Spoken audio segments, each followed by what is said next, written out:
Instar application use பண்ணி ஸ்க்ரீனில் display ஆகிற மாதிரி அந்த இடத்துல நம்ம வந்து தேய்ச்சோம்னா ரப் பண்ணோம்னா பேக்ரவுண்டில் இருக்கக்கூடிய நம்மளோட வீடியோவோ ஃபோட்டோவோ டிஸ்பிளே ஆகணும். இந்த எஃபெக்ட் எப்படி யூஸ் பண்ணுறதுங்கிறத பார்ப்போம்.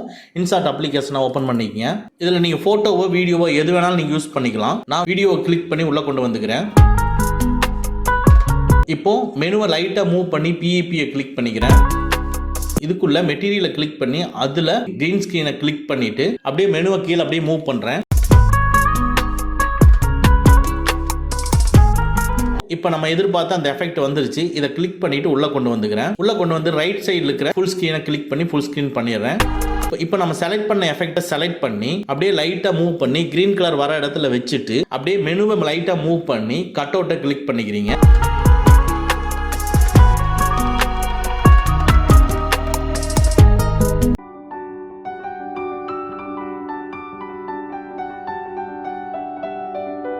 கட் அவுட்டுக்குள்ள குரோமோவை கிளிக் பண்ணி இப்போ மேல ஸ்கிரீனுக்குள்ள ரவுண்ட் கலர் ஷேப்ல உங்களுக்கு வந்திருக்கும். கிரீன் கலர் இருக்கிற இடத்துல கொண்டு போய் வச்சிட்டீங்கன்னா கிரீன் கலர் ஹைட் ஆயிரும். அதுக்கப்புறம் டிக் மார்க்கை கிளிக் பண்ணிட்டு இப்போ நீங்க வீடியோவை ப்ளே பண்ணுங்க. நம்ம எதிர்பார்த்திருக்கக்கூடிய ஒரு எஃபெக்ட் வரும்.